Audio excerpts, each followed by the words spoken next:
Assalamualaikum warahmatullahi wabarakatuh. Hai semua, salam sehat untuk semuanya yang sedang menyaksikan video ini. Perkenalkan, nama saya Irma Mulyasa, NIM saya 858451492. Saya dari Universitas Terbuka.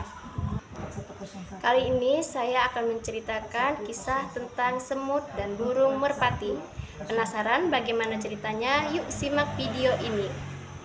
Pada suatu hari, ada seekor semut yang sedang berjalan-jalan di tepi sungai. Semut pun merasa kehausan dan berniat untuk meminum air di sungai tersebut. Namun, tubuh semut justru tergelincir dan hanyut ke dalam sungai. Semut berteriak untuk meminta bantuan, tetapi tidak ada satu hewan yang mendengarnya. "Tolong, tolong," kata semut tersebut. Semut akhirnya pasrah dan hampir tenggelam karena sudah tidak memiliki tenaga. Tiba-tiba datang seekor burung merpati. Dia menarik sehelai daun dari pohon untuk dijatuhkan ke sungai, tempat semut hampir tenggelam. "Naiklah ke daun ini, semut, maka kau akan selamat," kata merpati itu.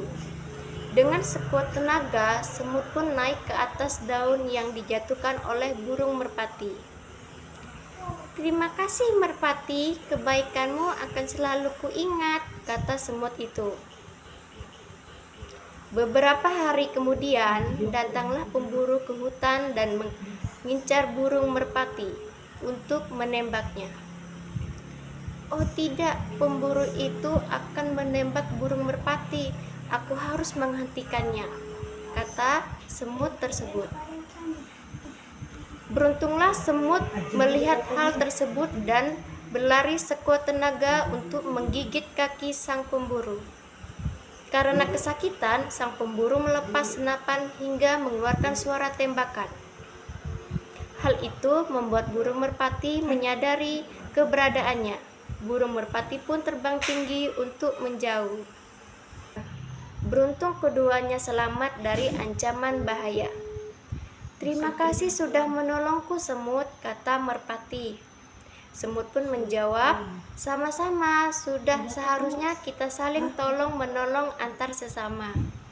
Mereka pun menjadi sahabat dan hidup rukun di hutan. Dari kisah semut dan burung merpati, kita harus saling tolong-menolong kepada teman kita yang sedang mengalami kesulitan. Sekian dari saya, terima kasih. Assalamualaikum warahmatullahi wabarakatuh.